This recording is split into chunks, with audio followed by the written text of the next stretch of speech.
గ్రామంలో కేశవ్, శ్రీధర్ అని ఇద్దరు అన్నదమ్ములుండేవారు.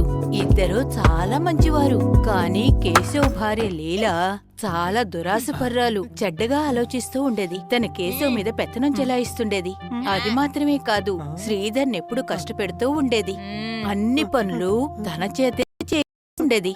వదిన చెప్పిన మాటలు ఎలా కాదని చెప్పాలో తెలియక తను చెప్పే పనులన్నీ చేస్తూ ఉండేవాడు.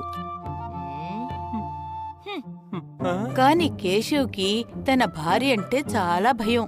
అందువల్ల అతను లీలతో ఏమీ అనేవాడు కాదు. ఇలా ఉండగా ఒకరోజు లీలా కోపంగా శ్రీధర్ దగ్గరకొచ్చి, ఏమయ్యా సోంపేరి మరిదిగారు, ఈ రోజు రాత్రికి భోజనం కావాలా వద్దా? వంట చేయాలంటే పొయ్యి వెలిగించాలి. దానికి కట్టెలు నడుచుకుంటూ వస్తాయా ఏంటి? చెప్పండి మరిదిగారు. నేను వెళ్ళి తీసుకొస్తాను వదినా. త్వరగా వెళ్ళండి. ఊరికనే కూర్చొని టైం వృధా చెయ్యొద్దు. ఎప్పుడుకొస్తాడో ఏంటో.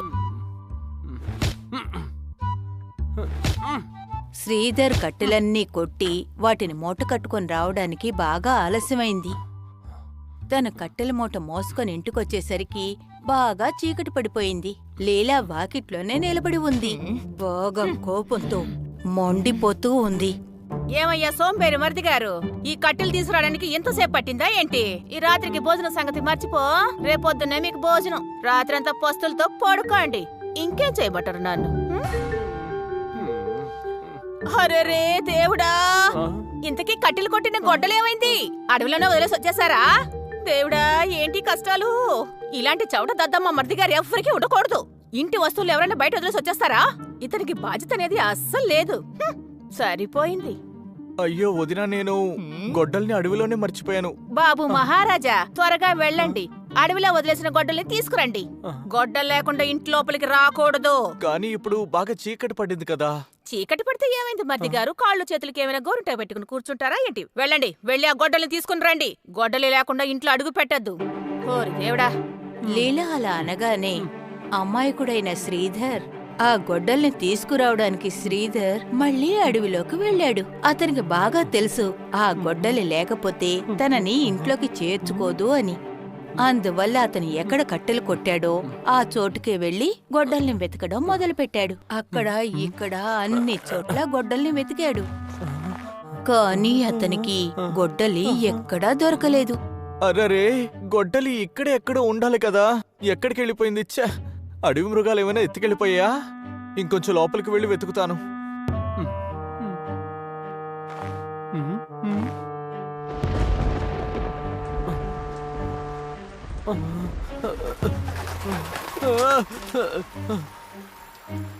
ఏంటది?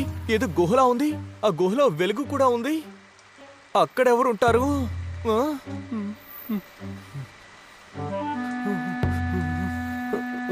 ఇప్పుడేం చేయాలి? లోపలికి వెళ్ళనా? లోపల ఏదైనా ప్రమాదం ఉంటే ఇక్కడ ఈ చలిలో చావడానికి బదులు లోపలికి వెళ్ళి కాసేపు వెచ్చగా ఉండి చావచ్చు. సరే, లోపల ఏముందో చూద్దాం.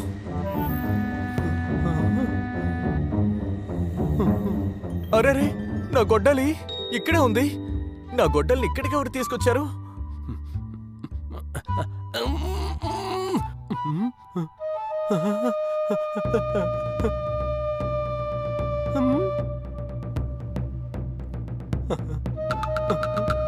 ఓ, మీరు ఎవరు అపరిచిత అతిథులు? నేను ఇక్కడికి నా గొడ్డల్ని తీసుకెళ్ళడానికి వచ్చాను. ఇలా చూడండి అతిథి గారు, మీరు అనవసరంగా దిగులు పడద్దు, సరేనా? మీరు కూడా వచ్చి మాతో పాటు ఈ తిరునాళ్ళలో పాల్గొనండి అతిథి.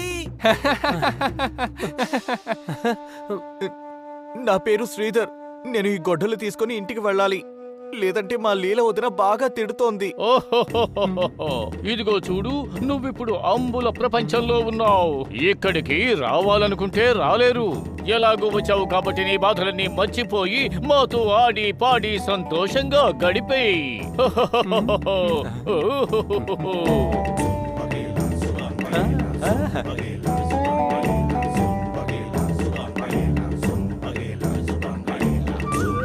అరే, మంట ఆరిపోబోతోంది.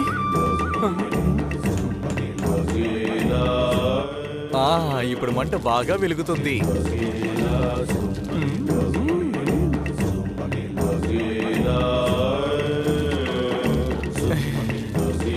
అయ్యహో హో అయ్యహో అయ్యహో. మీతో ఇంతసేపు గడిపినందుకు సంతోషంగా ఉంది. సరే నేను ఇంకా వెళ్ళొస్తాను. ఓహోహోహో, కొంచెం ఉండవయ్యా. నువ్వు ఇక్కడికి రావడం వల్ల మాకు చాలా ఉపకారం జరిగింది. నువ్వు కట్టెలు కొట్టి కొట్టి మంటను రాజేశావు. అందువల్ల మా పర్వత ఉత్సవాల్ని మేము ఆడి పాడి సంతోషంగా జరుపుకున్నాము. అందువల్ల వీళ్ళందరి తరపున నేను నీకు కృతజ్ఞతలు తెలుపుతున్నాను. అది కూడా ఒక కానుకను ఇచ్చి. ఓ కానుకను తీసుకురండి. ఈ కానుకను స్వీకరించండి అపరిచిత అతిథి. మా తరపున నువ్వు తప్పకుండా ఈ కానుకను స్వీకరించి తీరాలి. ఓహో, ఈ విసిరికర్ర చాలా బాగుందే. ధన్యవాదాలు. ఎండాకాలంలో ఇది బాగా పనికొస్తుంది. ఒక నిమిషం ఆగు. అసలు నువ్వు ఏం చేస్తున్నావు? ఇదేమీ సాధారణమైన విసనకర్ర కాదు. ఇది ఒక అదృష్ట విసనకర్ర. ఏంటి మీరనేది? అవును, నీకు ఏదైనా అవసరమైనప్పుడు ఈ విసనకర్రని మెల్లగా ఊపుతూ దాంతో చెప్పు. అంటే విసనకర్ర నాకిది కావాలి అని చెప్పు. ఆ తర్వాత నువ్వు ఏవైతే కోరుకున్నావో అవన్నీ కూడా ఆకాశం నుంచి కిందకు పడతాయి. ఒకవేళ నువ్వు కోరుకున్నవి చాలు అని అనుకుంటే విసనకర్ర నాకివి చాలు అని చెబితే చాలు, మరుక్షణమే ఆ వస్తువులు కింద పడకుండా అక్కడే ఆగిపోతాయి. ఒక్క విషయం మాత్రం మర్చిపోకుండా జ్ఞాపకం ఉంచుకో. ఏ వస్తువైనా సరే దురాశపడి ఎక్కువగా కోరుకోవడం మంచిది కాదు. చెప్పింది అర్థమయ్యిందా? ఆహా, అద్భుతమైన విసిరికర్ర. మీకు ధన్యవాదాలు. నువ్వు ఎప్పుడు పరులకు సాయం చేస్తూనే ఉండు. ఇప్పుడు మేము బయలుదేరుతున్నాం. మేము వెళ్ళొస్తాం. అరే ఏంటిది? అందరూ ఎక్కడికి వెళ్ళిపోయారు? ఒకవేళ నేనేమైనా కలగన్నానా? లేదు, ఇది కల కాదు. అద్భుతమైన విసనకర్ర. ఇక నుంచి నేనేం కోరుకున్నా ఇది నాకు ఇస్తుందా? నాకు చాలా సంతోషంగా ఉంది. ఏం చేస్తుందో చూద్దాం. నాకు చాలా ఆకలిగా ఉంది. విసనకర్ర, నాకు వేడివేడిగా తినడానికి ఏమైనా ఇవ్వు.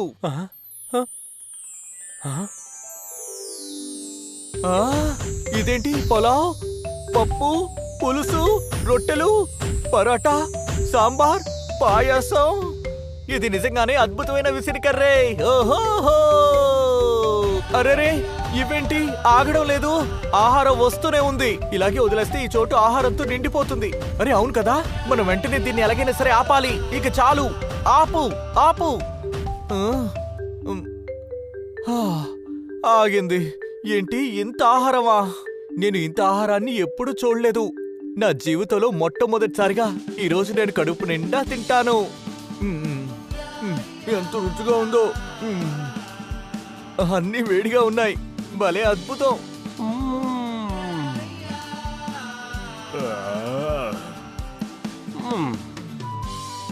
నీకు ధన్యవాదాలు విసిరికర్రా. నువ్వు నా కష్టాలన్నింటినీ పోగొట్టావు. నేను కేశవన్నయ్య ఇంకా లీలా వదిన దగ్గరికి ఎప్పటికీ వెళ్ళను. నాకు వాళ్ళకి భారంగా ఉండడం ఇష్టం లేదు. నేను ఈ అద్భుతమైన విసిరికర్రతో నాకంటూ ఓ ఇల్లుని కట్టుకుంటాను. నేను సొంతంగా వ్యాపారాన్ని మొదలు పెడతాను. అప్పుడే నాకు మనశ్శాంతిగా ఉంటుంది. నేను ఇంట్లోంచి వెళ్ళిపోతే అప్పుడే మా అన్నయ్య వదిన సంతోషంగా ఉంటారు. ఇదే మంచి నిర్ణయం. నాకు సముద్రం అంటే చాలా ఇష్టం. నేను సముద్రం పక్కనే ఉండాలనుకుంటున్నాను. ముత్యాల వ్యాపారం చేద్దామనుకుంటున్నాను. అద్భుతమైన విసిరికర్ర, నాకొక బలమైన గుర్రం కావాలి. చాలు, ఆపు ఆపు. ఇంకా నేను ఒక్క గుర్రంతోనే ఆపు అని చెప్పాను. లేదంటే ఇక్కడికి ఎన్ని గుర్రాలు వచ్చుండేవో.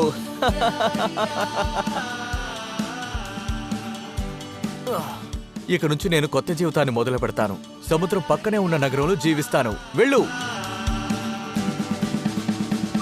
ఆ తర్వాత కళ్ళు మూసి తెరిచేలోగా శ్రీధర్ అద్భుతమైన విసనకర్ర సాయంతో ఎంతో విలువైన రత్నాల్ని సేకరించాడు. ఆ తర్వాత వాటితో వ్యాపారాన్ని మొదలు పెట్టాడు. శ్రీధర్ ఎంతో మంచిగాను ఎంతో శ్రమ పడుతూ ఉండేవాడు. అందువల్ల అతని శ్రమ వృధా కాలేదు. అతని వ్యాపారం వృద్ధిలోకొచ్చింది. కొద్ది రోజుల్లోనే శ్రీధర్ గొప్ప ధనవంతుడుగా మంచి వ్యాపారస్తుడుగా మారాడు. అతను సరిగ్గా సముద్రం పక్కనే ఒక పెద్ద అందమైన భవనం కట్టుకున్నాడు. అతనికి ఎంతో అవసరమైనప్పుడు మాత్రమే ఆ అద్భుతమైన విసనకర్రని ఉపయోగించేవాడు కాదు. లేకపోతే తన శ్రమతోనే తనకు కావలసిన అవసరాలన్నీ తీర్చొద్ది శ్రీధర్కి ఆ అదృశ్య విసనకర్ర ఉపయోగించాల్సిన అవసరం లేకుండా పోయింది. ఓరి దేవుడా, మీరేంటి అంటే మీ తమ్ముడు తలుచుకుంటూ ఏడుస్తూ కూర్చున్నారు. ఏడు పాపి ముందు నగరం వైపు వెళ్లి చూసిరండి. అక్కడ మీ తమ్ముడు ధనవంతుడైపోయి సంతోషంగా జీవిస్తున్నాడు. మన పరిస్థితి ఇలా ఏడ్చింది. నువ్వు ఏమంటున్నావు లీలా? నా తమ్ముడు గురించి ఏదైనా తెలిసిందా? తను ఎక్కడున్నాడు? ఆహా, మిమ్మల్ని నమ్ముకుంటే పరిస్థితి ఇలాగే ఉంటుంది. పక్కింట్లో ఉన్న కుటుంబంతో కలిసి నేను నగరంలో ఉన్న పెళ్లికని వెళ్ళాను. వాళ్లే చెప్పారు మీ తమ్ముడు శ్రీధర్ నగరంలో పెద్ద వజ్రాల వ్యాపారి అని. ఆ పెళ్లికి వాళ్ళ కొట్టు నుంచే నగలన్నీ వచ్చాయట. ఏంటి, మన శ్రీధరా? అతను నగరానికి వెళ్లి వ్యాపారి అయ్యాడా? ఓ, నిజంగానా? అవును, తన బుద్ధి చూసారా? ఒక్క విషయం కూడా మనతో చెప్పనే లేదు. కానీ మీరు తను తలుచుకొని ఒక మూల కూర్చొని ఏడుస్తున్నారు. అతనికి మన గురించి బాధ అనేదే లేదు. మన తలరాత లేదు, అలాంటిదేం లేదు. నా తమ్ముడి గురించి నాకు బాగా తెలుసు. మనకు భారంగా ఉండకూడదనే ఇక్కడి నుంచి తను వెళ్లిపోయాడు. మనకిప్పుడు తను ఉండే చోటు తెలిసింది కదా. ఇక నుంచి నాకు ఏ బాధ ఉండదు. నా తమ్ముడు బాగున్నాడు, సంతోషంగా ఉన్నాడు. నాకు అదే చాలు. అరే ఏంటి ఇదే చాలు? మన పరిస్థితిని చూసారా? మనం ఇంకా పేదవాళ్ళగానే ఉన్నామండి. కానీ అతను ధనవంతుడు అవుతూనే ఉన్నాడు. ఇదంతా ఎలా జరిగింది? తను ఒక దద్దమ్మ, నిజాయితీగా ఉంటాడు. అనుకోకుండా అతను వజ్రాల వ్యాపారి ఎలా అయ్యాడు? మనం అది కనిపెట్టి తీరాలి. నేను ఊరికినే వదిలిపెట్టాను కదా.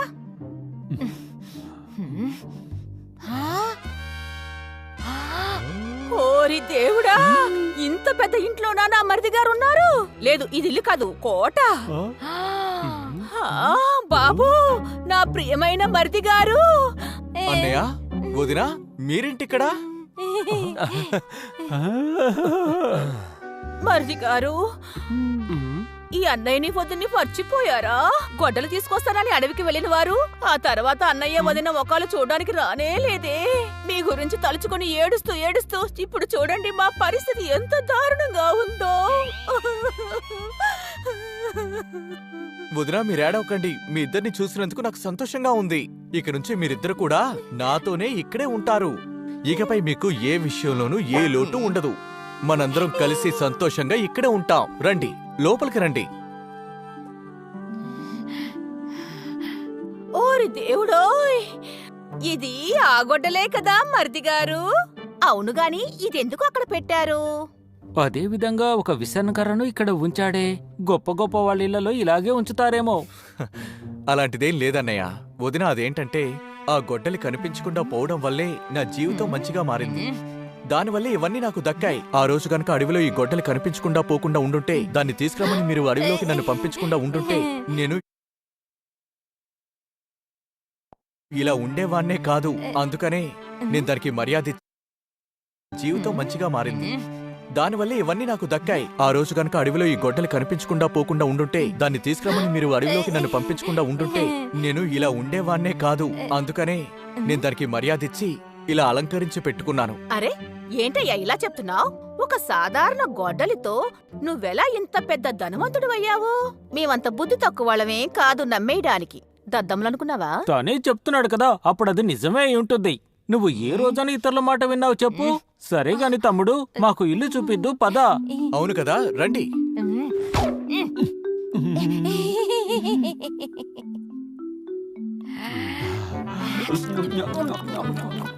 అన్నయ్య, వదినా, భోజనం ఎలా ఉంది?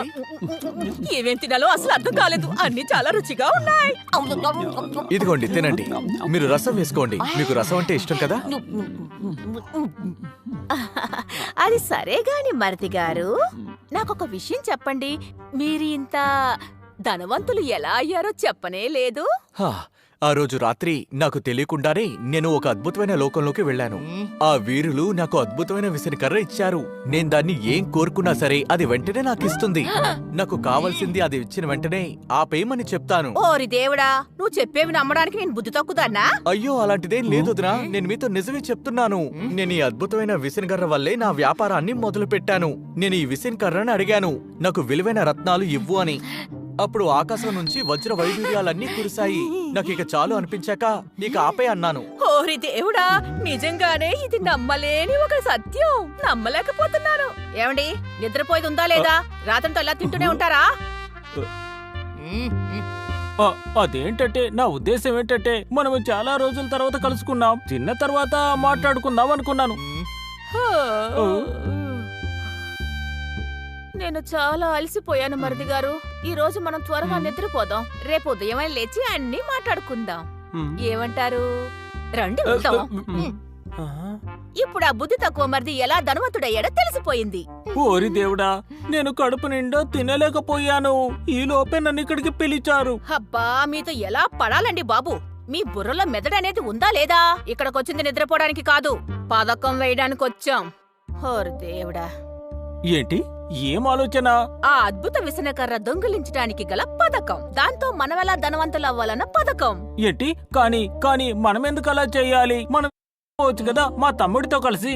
ఏంటండి మీరు? మన పరిస్థితికి మనమెందుకు వాళ్ళతో ఉండాలి? మనమే అద్భుత విసనకర్రతో పెద్ద ధనవంతులు అయిపోదామని అంటున్నాను. మీ తమ్ముడు కన్నా మనం పెద్ద ధనవంతులు అయిపోదాం. ఈ ప్రపంచంలోనే మనం గొప్ప మహారాణి మహారాజులా బ్రతుకుదాం. ఇతనిలాగా చిన్న వ్యాపారిలా ఉండకూడదు, పెద్ద వ్యాపారం చెయ్యాలి. ముందు ఆ అద్భుత విసనకర్రని దొంగిలించాలి.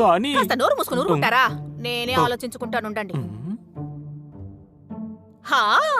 అందరూ నిద్రపోయిన తరువాత మనం తెల్లవారే లేచి మనం శబ్దం చెయ్యకుండా మనం అద్భుత విసనకర్రని దొంగిలించి ఇక్కడ నుంచి చాలా దూరం వెళ్ళిపోదాం. ఏమంటారండి? రాత్రికి రాత్రి దురాశ పట్టిన లీల శ్రీధర్ ఇంట్లో ఉన్న విలువైన ఆభరణాలు వస్తువుల్ని దొంగిలించి మూటలు కట్టడం మొదలుపెట్టింది. కేశు ఎంతగా వద్దని చెప్పినా తన మాట వినలేదు. తెల్లవారడానికి ముందే శ్రీధర్ నిద్రపోతున్నప్పుడు వాళ్ళు ఆ అదృష్ట విసనకర్రని పెట్టెలోంచి బయటికి తీసి ఆ ఇంట్లోంచి వాళ్ళు పారిపోయారు.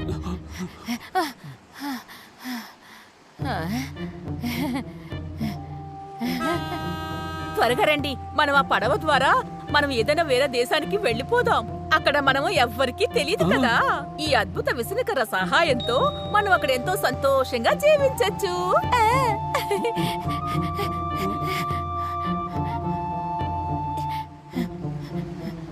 మీరిద్దరూ ఎవరు? ఈ పడవలో ప్రయాణం చేయడానికి మీ దగ్గర డబ్బులు ఉన్నాయా? ఉన్నాయి. ఇతను నా భర్త. ఇతనేమో ఉప్పు వ్యాపారం చేస్తున్నారు. మేము వేరే దేశానికి ఉప్పు వ్యాపారం చేద్దామని వెళ్తున్నాము. అయితే ఈ సంచిలో ఉప్పు మాత్రమే ఉందా? అవునవును, ఉప్పే ఉంది. లేదంటే మేమేమైనా వజ్రాల వ్యాపారం చేస్తున్నావా ఏంటి? ఉప్పు వ్యాపారి దగ్గర ఉప్పే కదండి ఉంటుంది. ఇదిగోండి డబ్బులు. ఇప్పుడు మేము లోపలికి వెళ్ళొచ్చు కదా. ఓరి దేవుడా.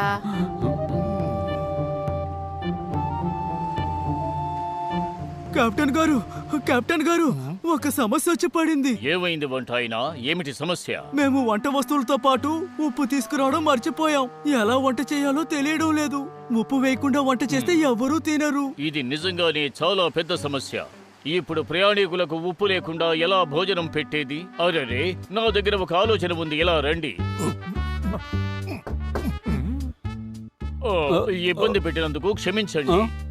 మా వంటగదిలో ఉప్పు నిండుకున్నది. మీరు ఉప్పు వ్యాపారి కదా, చాలా ఉప్పుతో మీరు ప్రయాణం చేస్తూ ఉన్నారు. ఒక మూట ఉప్పును మాకు మీరు అమ్మగలరా? తప్పకుండా తప్పకుండా. ఇప్పుడు ఏం చెయ్యాలి? వాళ్ళకు తెలిసిపోతుంది మనము ఉప్పు వ్యాపారంలో కామని. ఎందుకు ఇలా భయపడుతున్నారు మీరు? మన దగ్గర ఈ అద్భుత విసనకర్ర ఉంది కదా. ఈ అద్భుత విసనకర్రతో మొదటి కోరిక తీర్చుకునే సమయం వచ్చింది. అరరే, ఏం చెప్పాలబ్బా? విసనకర్ర, నాకిప్పుడు ఉప్పునివ్వు. ఏం శబ్దం అది? అరే, ఏం జరుగుతుంది ఇక్కడ? ఆకాశం నుండి ఏం పడుతున్నాయి? ఉప్పు పైనుంచి వస్తోంది, అది కూడా వర్షంలో పడుతోంది.